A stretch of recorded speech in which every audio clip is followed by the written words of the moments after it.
नमस्कार विद्यार्थियों, आपने पढ़ा कि संज्ञा के रूपों में लिंग, वचन, कारक के कारण परिवर्तन होता है। पिछले अध्याय में हम लिंग और वचन के बारे में अध्ययन कर चुके हैं। इस अध्याय में हम कारक के बारे में अध्ययन करेंगे।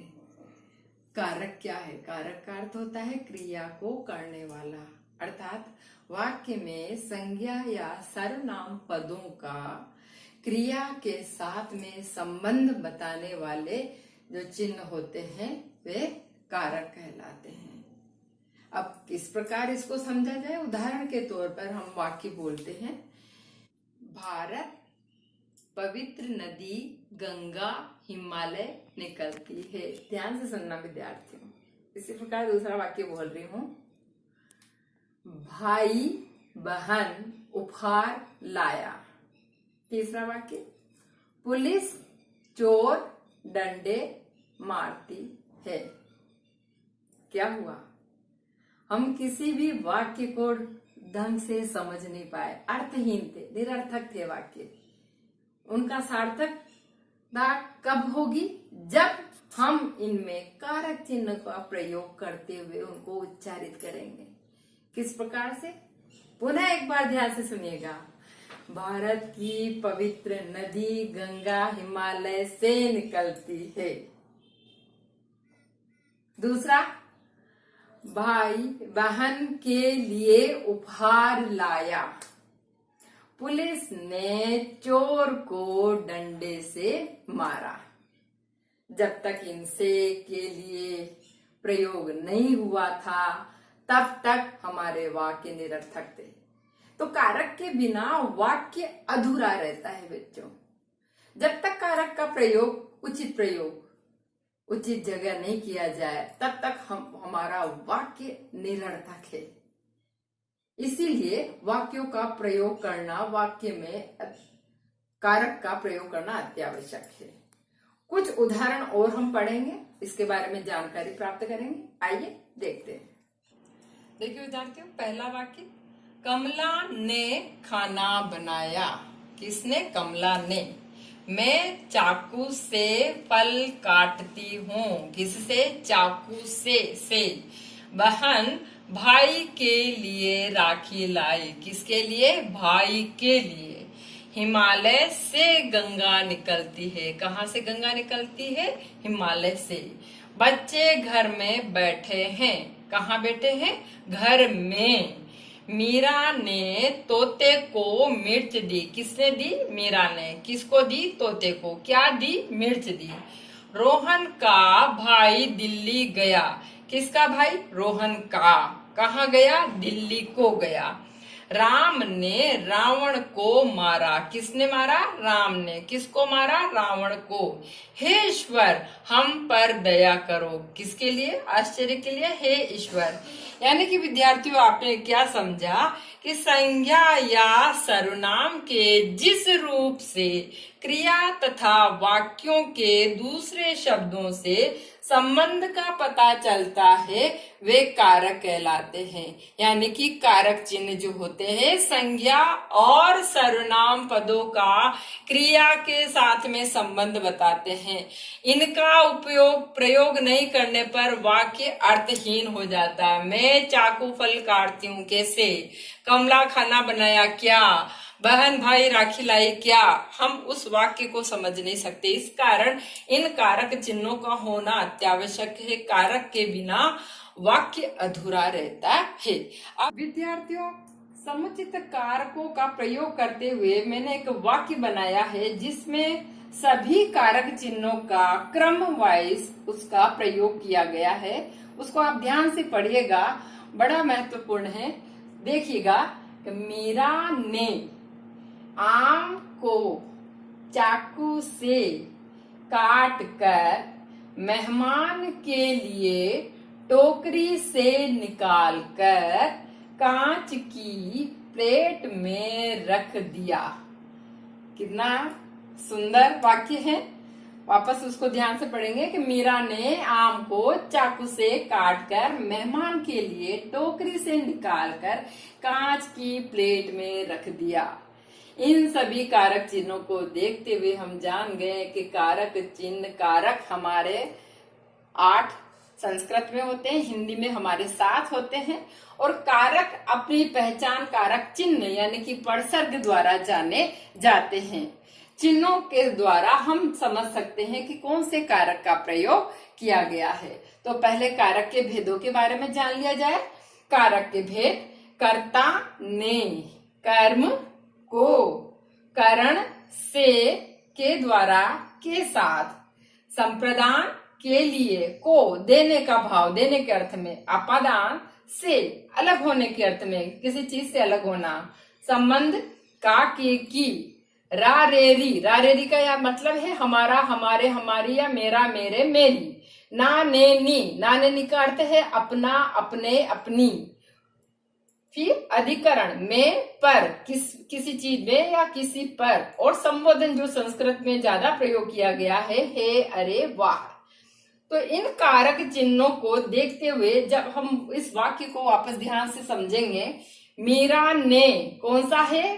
कर्ता ने कर्ता कारक, आम को कर्म कारक, चाकू से करण कारक, काट कर मेहमान के लिए संप्रदान कारक, टोकरी से निकाल कर अलग किया, टोकरी से अलग होने का अर्थ से वाला कौन सा है? अपादान कारक, कांच की संबंध बता रहा है यानी कि संबंध कारक, प्लेट में या मैंने अभी बताया कि किसी में या किसी पर अधिकरण कारक रख दिया। इस तरह से इन 7 कारक चिन्हों का प्रयोग करके हमने ये वाक्य बनाया। अब इसके बारे हम विस्तार पूर्वक पढ़ेंगे। आइए विद्यार्थियों, शुरुआत करते हैं हम कर्ता कारक से। कर्ता ने, इसके उदाहरण लेते हैं, जैसे राम ने खाना बनाया। दूसरा उदाहरण लेते हैं, सीता बाजार जाएगी। और तीसरा उदाहरण लेते हैं, मोहन गाना गाता है। आपने देखा कि राम ने खाना बनाया, यहाँ पे ने परसर्ग चिन्ह जो हमारा कर्ता का वो हमने प्रयोग किया गया। भूतकाल में ने प्रयुक्त होता है, लेकिन वर्तमान और भविष्य काल में ने अदृश्य रहता है। लेकिन प्रश्न पूछने पर को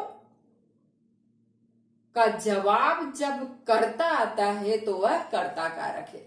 जैसे सीता ने गाना गाया, तो ने दृश्य है, या इसी को बोला जाए सीता गाना गाती है। कौन गाना गाती है? सीता। सीता गाना गाएगी, कौन गाना गाएगी? सीता। कौन? प्रश्न पूछने पर या किसने प्रश्न पूछने पर जब उत्तर मिलता है वो कर्ता कारक। दूसरा हमारा है कर्म कारक। कर्म को, कर्म यानी कि किसके द्वारा क्या चीज की जा रही है। जैसे राम ने खाना बनाया, राम ने क्या बनाया? खाने को अदृश्य है, लेकिन प्रश्न पूछने पर क्या का जवाब हमें आता है? खाना बनाया। राम बाजार जाता है, राम कहाँ जाता है? बाजार को। राम दिल्ली गया, राम कहाँ गया? दिल्ली को अदृश्य है, लेकिन मानने पर कर्म वही है। कर्म कारक, करण कारक, करण से के द्वारा के साथ। जैसे मीरा पेन से लिखती है, मीरा बस द्वारा विद्यालय जाती है, मीरा पिताजी के साथ बाजार गई। आपने क्या देखा? से के द्वारा के साथ तीनों का प्रयोग किया गया। जब इसको पहचानने के लिए हम इससे पूछते हैं किस साधन हेतु कार्य किया गया। मीरा पेन से लिखती, किससे लिखती? पेन से। मीरा बस के द्वारा विद्यालय गई, मीरा किसके द्वारा गई? बस के द्वारा। मीरा पिताजी के साथ बाजार गई, किसके साथ गई? पिताजी के साथ। प्रश्न का जवाब मिल रहा, साधन कौन सा है? करण। करण से के द्वारा के साथ। फिर हमारा है संप्रदान। संप्रदान के लिए या को देने के अभाव के लिए। भाई ने बहन के लिए उपहार लिया, किसके लिए लिया? प्रश्न पूछने पर उत्तर आता है भाई के लिए, किसके लिए, किस हेतु कार्य किया जा रहा है। इसी तरह से इसमें आया को, देने का भाव। किस तरह से? भाई ने बहन को उपहार दिया। अब यहाँ पे बहन को उपहार दिया हम बोले तो आप कह सकते हो कि बहन को आ रहा, को तो कर्म कारक है, कर्म कारक होना चाहिए, यहाँ पे संप्रदान कैसे? लेकिन यदि इसका एक तरह से अर्थ लिया जाए कि उपहार किसके लिए है? बहन के लिए। बहन के लिए उपहार क्या लाया? उपहार दिया। क्या दिया? तो उपहार को दिया, वो कर्म कारक है, उपहार कर्म कारक है, न कि बहन कर्म कारक, बहन के लिए है वो। इसलिए जहां पे जिसको चीज दी जा रही है, जो वस्तु दी जा रही है, उसको वो को प्रयुक्त होता है हमारा संप्रदान। क्यों? क्योंकि उसके अलग अर्थ में हम देखें कि वो वस्तु किसके लिए है, वो बहन के लिए है, तो वो देने का भाव है। इसीलिए देने का भाव लिखा जाता है। इस को में, कर्म कारक के को में और उस को में, दोनों में अंतर है। जैसे राम ने खाना बनाया, तो खाना को बनाया तो ये कर्म है। लेकिन राम ने मोहन को पुस्तक दी, वो मोहन को दे रहा है, तो को देने का भाव आपका संप्रदान। इसी प्रकार से पांचवा कारक हम आते हैं अपादान, से अलग होने के अर्थ में। से हमने ऊपर भी पढ़ा था, कर्म द्वारा ये जुड़ना, साधन हेतु क्या कार्य किया जा रहा है। जैसे मैंने बताया था कि मीरा पेन से लिखती है, साधन को प्रयोग किया गया, उसके साथ है, उसके साथ। लेकिन ये से अलग होने का अर्थ बताता है। जैसे एक उदाहरण दोनों का ले लिया जाए कि मीरा बस से विद्यालय जाती है। बस को साधन लिया, से लिया, तो वो से हमारा क्या हो गया? कारण कारक। लेकिन उसी वाक्य को मैं वापस बोलूं, मीरा बस से उतरती है, तो यहाँ पे मीरा का बस से अलग होने का अर्थ बता रहा, न कि बस से जाती है। बस से जाती था, वो से आपका कारण कारक था क्योंकि साधन लिया, लेकिन उसी साधन से अलग हो रही है, बस से उतरती है, तो ये से आपका किस में हो जाएगा? अपादान। जैसे पेड़ से पत्ता गिरता है, तो पेड़ से पत्ता अलग हो रहा है, तो क्या हो जाएगा आपका? अपादान, अलग होने के भाव में। से जोड़ने वाला करण कारक, से अलग होने वाला अपादान कारक। अब छठा कारक हम लेते हैं संबंध कारक, जो संबंध बताता है। का, के, की, रा, रे, री, ना, ने, नी। जैसे राम का भाई दिल्ली गया। किसका भाई? प्रश्न पूछने पर किसका भाई? राम का भाई। दूसरा प्रश्न, राम की बहन उपहार लाए। किसकी बहन? राम की बहन, राम का संबंध। फिर राम के पिताजी दिल्ली गए। किसके पिताजी? राम के पिताजी। तो यहाँ पे का, के, की का मतलब है संबंध बताने वाला। किसका, किसके और किसकी प्रश्न पूछने पर जब जवाब आता है वो संबंध कारक है। इसी प्रकार से जैसे रा, रे, री, रा, रे, री हमारा, हमारे अध्यापक हमें पढ़ा रहे हैं। किसके अध्यापक? हमारे। हमारी अध्यापिका ने हमें कारक पढ़ाया। किसकी अध्यापिका? हमारी अध्यापिका। तो रा, रे, री मेरी अध्यापिका, हमारी अध्यापिका। इसी तरह से ना, ने, नी, उसने पाठ पढ़ लिया। किसने पाठ पढ़ लिया? उसने। यहाँ पे ना, ने, नी अपना, उसने कर्ता ने प्रयुक्त होगा जब यहाँ पे अपना, अपने, अपनी का प्रयोग किया जाएगा। राम अपने पिताजी का आदर करता है। किसके पिताजी? अपने पिताजी ने। राम अपनी माताजी की देखभाल करता है। किसकी माताजी? अपनी। तो यहाँ पर राम का पिताजी और माताजी के साथ में जो संबंध बता रहा है, ना, ने, नी, वो संबंध कारक होगा। उसने पाठ पढ़ लिया। किसने पढ़ा? पाठ ने, उसने कर्ता पर जा रहा है, तो वो कर्ता कारक होगा। तो कर्ता का ना, ने, नी और संबंध का ना, ने, नी में अंतर होगा। सातवां कारक है अधिकरण। अधिकरण का है परसर्ग में और पर, यानी कि किस में, अंदर, और किस पर कोई चीज रखी गई है। जैसे बोला जाए कि मेज पर पुस्तक रखी है। मेज पर पुस्तक, तो पुस्तक और मेज का संबंध क्या बताया गया है? पर। कमरे में बिल्ली चली गई, कहाँ चली गई? कमरे में। कहाँ पर? किस में? जहां पर पूछा जाता है ऑब्जेक्ट किसके अंदर है, किसके ऊपर है। प्रश्न पूछने पर जब जवाब आता है किस में या किस पर, बस्ते में पुस्तक रखी है। बस्ते में, किस में रखी है? बस्ते में। छत पर बच्चे खेल रहे हैं, कहां पर खेल रहे हैं, किस पर खेल रहे हैं? छत पर। किस में या किस पर जवाब पूछने पर जो उत्तर आता है हमारा, वो अधिकरण कारक कहलाता है। संबोधन, जैसा कि आपको पहले सर्वप्रथम बताया गया कि संस्कृत में इसका अधिकतर प्रयोग किया जाता है कि हे, अरे, आश्चर्य, जहां पर हर तरह का जो घृणा, हर्ष, सारे भाव जहां पे बताए जाते हैं, वाक्य के प्रारंभ में इनका प्रयोग करते हैं। अरे, तुम्हें चोट लगी, हे राम, तुम्हें क्या हो गया, इस तरह से प्रयोग करने वाले शब्द हमारे वो संबोधन में कहीं कहीं पर इनका उचित प्रयोग किया जाता है। इस प्रकार हमने कारक और कारक की विभक्ति, यानी कि जिनको उपसर्ग बोला जाता है, उनके बारे में पढ़ा।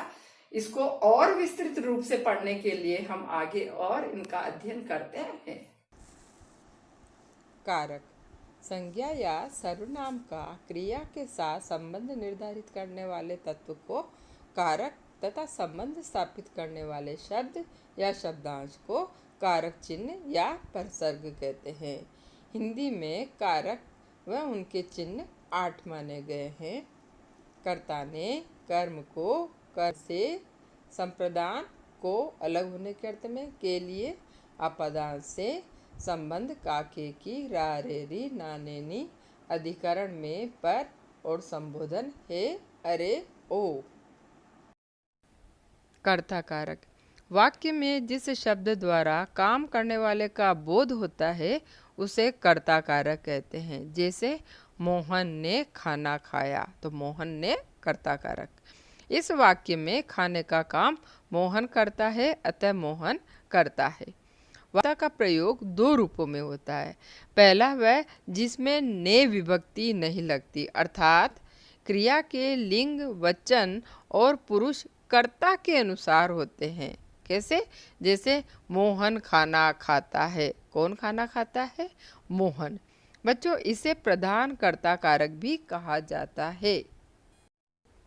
दूसरा वह जिसमें ने विभक्ति लगती है, अर्थात क्रिया के लिंग, वचन और पुरुष कर्म के अनुसार होते हैं। जैसे मोहन ने खाना खाया। किसने खाना खाया? मोहन ने। तो इसे अप्रधान कर्ता कारक भी कहा जाता है। कर्ता कारक के चिन्ह ने के प्रयोग संबंधी नियम। ने का प्रयोग कर्ता के साथ तब होता है जब क्रिया सकर्मक तथा सामान्य भूत, आसन्न भूत, पूर्ण भूत और संदिग्ध भूत कालों में हो। जैसे मोहन ने पुस्तक पढ़ी। पुस्तक पढ़ी सामान्य भूत से है, लेकिन उसमें कर्ता कारक मोहन ने बताया जा रहा। राम ने खाना खाया। खाना खाया है आसन्न भूत है, लेकिन इसमें कर्ता राम ने प्रयुक्त हो रहा है। गीता ने नृत्य किया था। कब? पूर्ण भूत, किया था, कर चुकी है, तो गीता ने कर्ता कारक। गीता ने नृत्य किया होगा, संदिग्ध भूत, उसमें भी गीता ने। तो गीता ने अभ्यास किया होता तो वह नृत्य करती, हेतु हेतुमत भूतकाल। इस प्रकार अपूर्ण भूत के अतिरिक्त शेष सभी प्रकारों में नए का प्रयोग होता है। विद्यार्थियों, अगले अध्याय में आपको हम काल के बारे में पढ़ाएंगे। अभी सामान्य जानकारी आपको दी गई है। सामान्यतः अकर्मक क्रिया के साथ ने का प्रयोग नहीं होता है। जैसे श्याम हंसता है। कौन हंसता है? श्याम। ने का प्रयोग नहीं हुआ है। गीता गई। कौन गई? गीता। ने का प्रयोग नहीं हुआ है, कर्म क्रिया है। लेकिन नहाना, छींकना, थूकना आदि में ने का प्रयोग होता है। जैसे उसने छींका। किसने छींका? उसने। आपने नहाया। कौन नहाया? आपने। सकर्मक क्रियाओं के साथ भी कर्ता के साथ वर्तमान और भविष्य काल में ने का प्रयोग नहीं होता है। जैसे नमिता रोटी खाएगी, कौन रोटी खाएगी? नमिता, कर्ता कारक। मैं दूध पीता हूँ, कौन दूध पीता है? मैं, कर्ता कारक। जिन वाक्यों में बोलना, भूलना, लाना, ले जाना, चुकना आदि सहायक क्रियाएं आती है, उसमें ने का प्रयोग नहीं होता। जैसे मैं लिखना भूल गया, कौन लिखना भूल गया? मैं, कर्ता कारक। वह पुस्तक पढ़ चुका, कौन पुस्तक पढ़ चुका? वह, तो वह कर्ता कारक। अब कर्म कारक। वाक्य में क्रिया का फल जिस शब्द पर पड़ता है उसे कर्म कहते हैं। इसकी विभक्ति को है। जैसे राम ने रावण को मारा, तो किसको मारा? रावण को, तो रावण को कर्म कारक हुआ। यहाँ कर्ता राम है और उसके मारने का फल रावण पर पड़ रहा है, अतः रावण कर्म है और उसके साथ को का प्रयोग हुआ है। कर्म कारक का प्रयोग निम्न स्थितियों में होता है। आगे पढ़ेंगे। कर्म कारक में दिन, समय और तिथि प्रकट करने के लिए को का प्रयोग होता है। जैसे 15 अगस्त को राष्ट्रीय ध्वज फहराया जाएगा। सोमवार को अक्षरधाम मंदिर बंद रहता है, तो को का प्रयोग कर्म कारक हेतु प्रयोग किया गया। जब विशेषण का प्रयोग संज्ञा के रूप में कर्म कारक की भांति होता है, तब उसके साथ कर्म कारक का प्रयोग होता है। जैसे भक्तों को मंदिर में जाने दो, भक्तों को कर्म कारक। दुष्टों को कोई नहीं चाहता, दुष्टों को कर्म कारक। विशेषण का प्रयोग संज्ञा के रूप में हुआ था, इस कारण यहाँ पे कर्म कारक की भांति इनका प्रयोग किया गया है। बुलाना, सुलाना, कोसना, पुकारना, जगाना, भगाना इत्यादि क्रियाओं के कर्मों के साथ को विभक्ति का प्रयोग होता है। जैसे माँ ने बच्चे को सुलाया, किसे सुलाया? बच्चे को, तो यहाँ पे कर्म कारक। लोगों ने शोर करके चोरों को भगाया, किसको भगाया? चोरों को, तो बच्चे को, चोरों को कर्म कारक का प्रयोग किया गया है। अब तीसरा कारक करण कारक। करण का अर्थ है साधन। संज्ञा का वह रूप जिससे किसी क्रिया के साधन का बोध हो उसे करण कारक कहते हैं। जैसे राम ने रावण को बाण से मारा, किससे मारा? बाण से। बाण यहाँ पे साधन के रूप में प्रयोग किया गया है। इस वाक्य में बाण द्वारा रावण को मारने का उल्लेख है, अतएव बाण करण कारक हुआ। करण कारक के चिन्ह हैं से, के द्वारा, के कारण, के साथ आदि। करण कारक के प्रयोग संबंधी नियम। साधन के अर्थ में करण कारक का प्रयोग होता है। जैसे लकड़हारा कुल्हाड़ी से लकड़ियाँ काटता है, किससे काटता है? कुल्हाड़ी से, साधन यूज प्रयोग किया गया है। मुझे अपनी कमाई से खाना मिलता है, किससे? कमाई से, तो यहाँ पे कुल्हाड़ी से और कमाई से साधन के अर्थ में करण कारक का प्रयोग हुआ है। उसी प्रकार साधक अर्थ में भी करण कारक का प्रयोग होता है। जैसे मुझसे यह काम न सधेगा, किससे? मुझसे। तीर से बाघ मार दिया गया, किससे बाघ मार दिया गया? तीर से। यानी कि जहाँ पे साधक आ रहा है उसके द्वारा भी करण कारक का प्रयोग बताया जाता है, मुझसे, तीर से।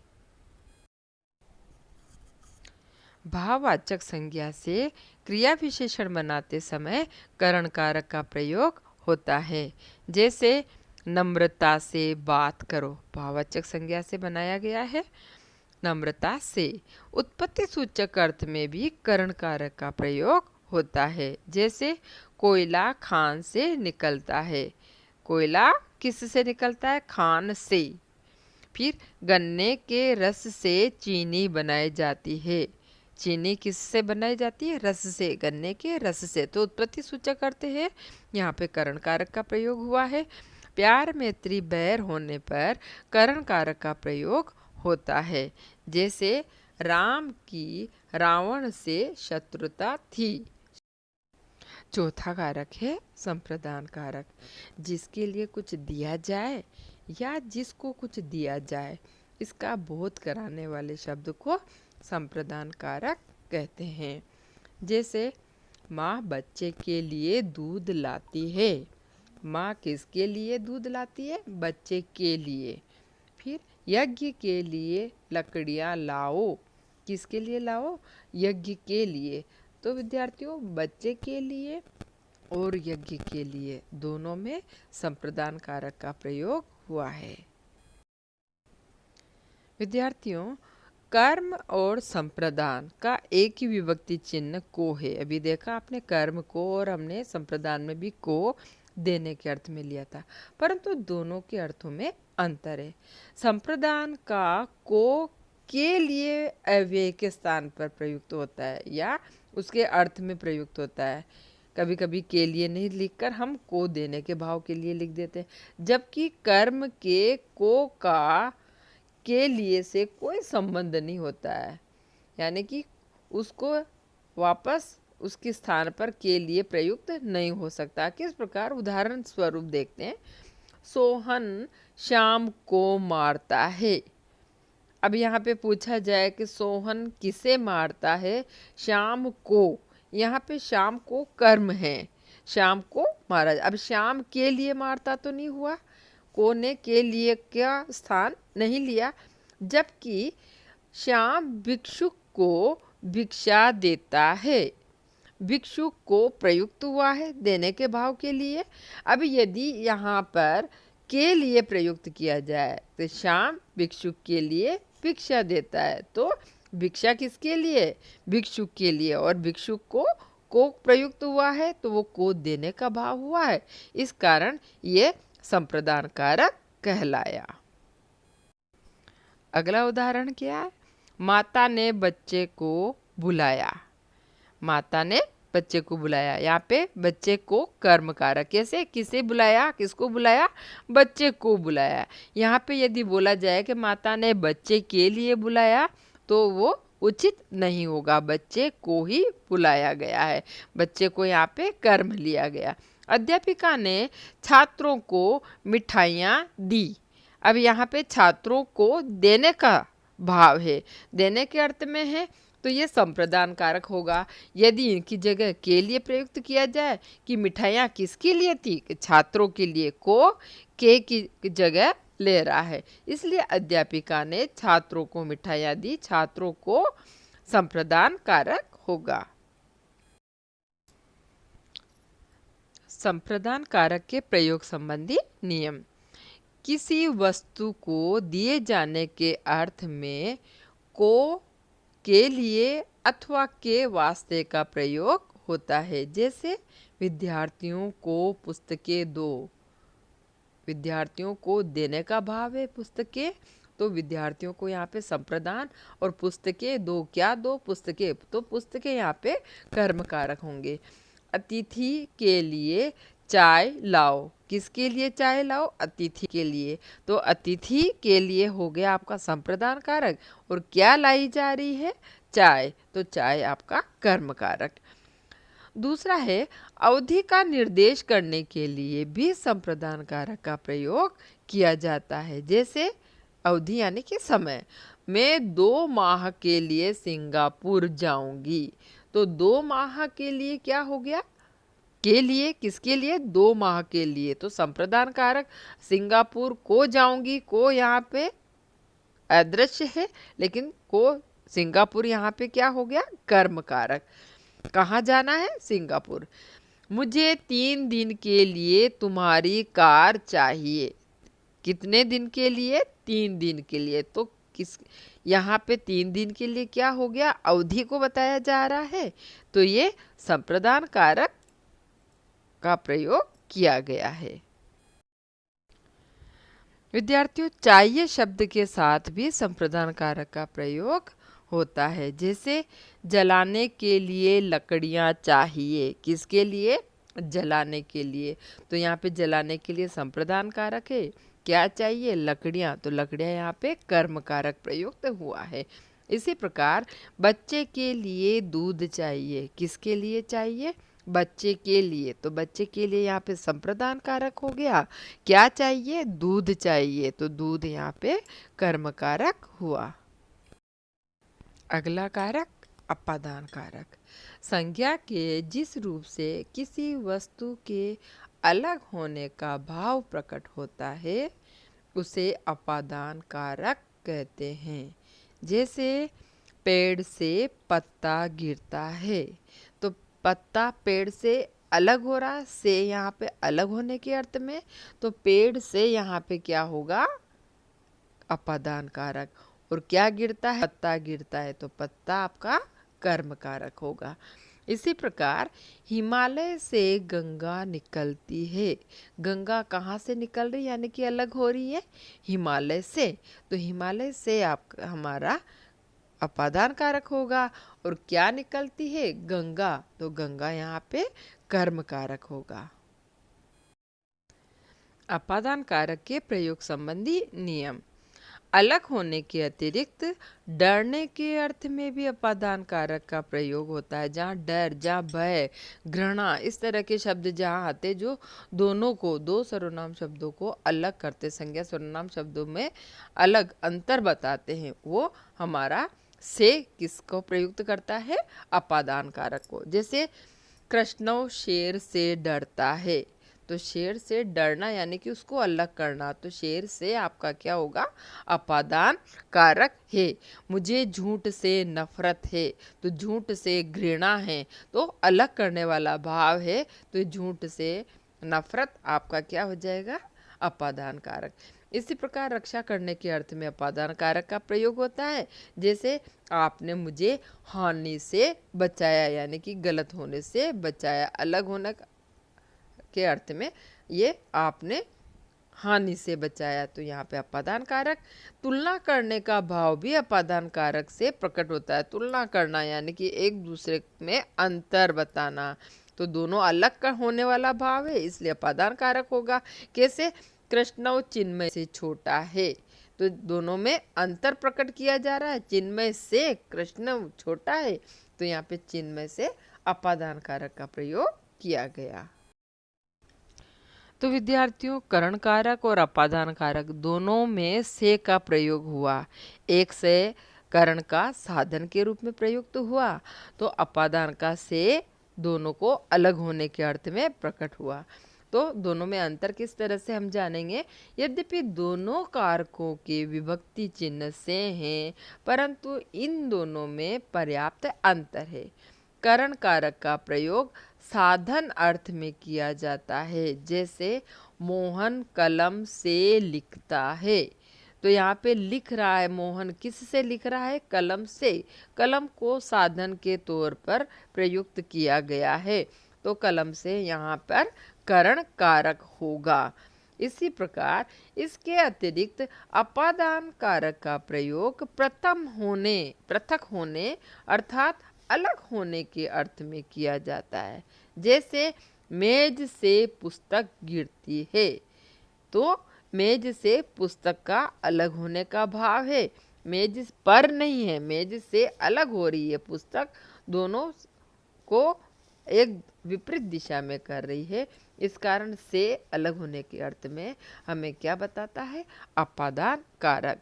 तो अपादान कारक और करण कारक में अंतर यही होगा कि करण कारक से साधन साथ में जोड़े रखने का भाव बताता है, तो अपादान का से साधन से अलग से हटाने के अर्थ में बताता है।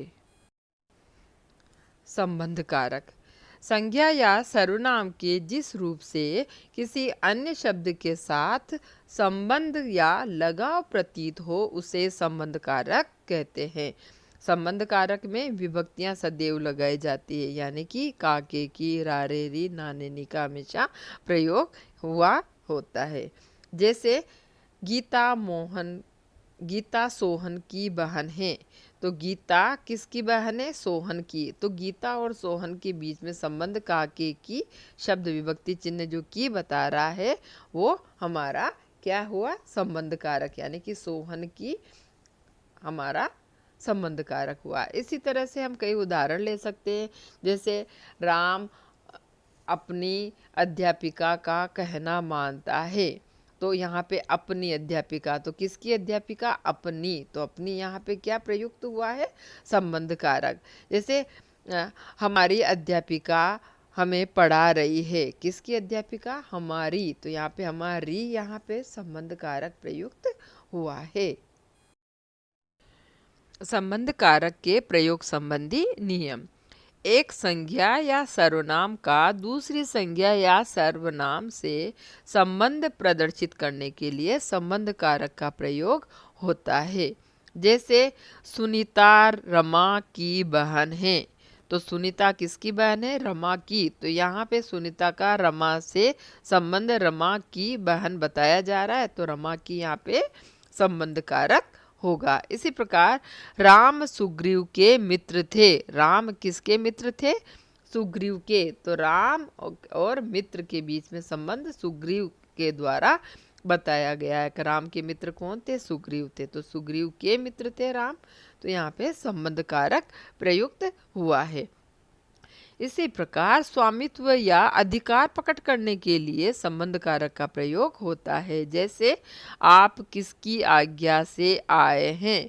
तो यहाँ पे किसकी आज्ञा, यहाँ पे शब्द किसके लिए प्रयुक्त हुआ है?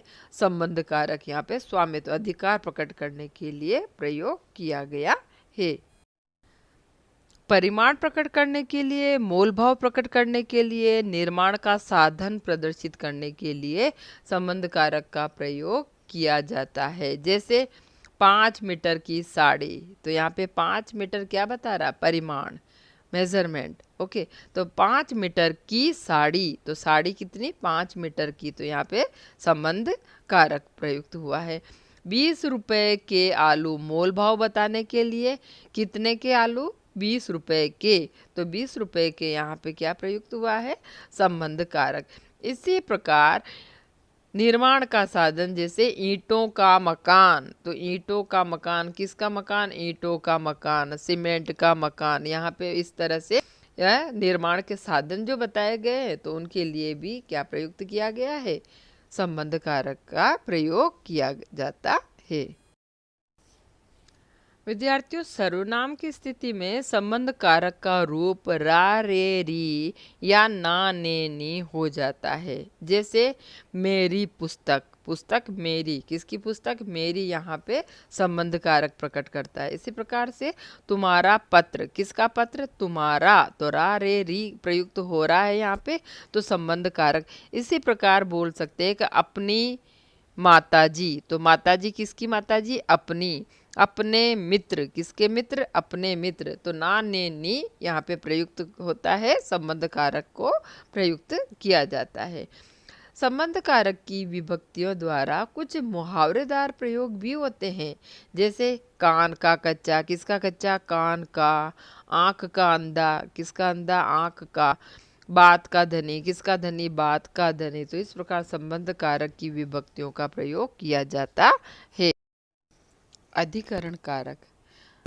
अधिकरण कारक में संज्ञा या सर्वनाम के जिस रूप से क्रिया का आधार सूचित होता है उसे अधिकरण कारक कहते हैं।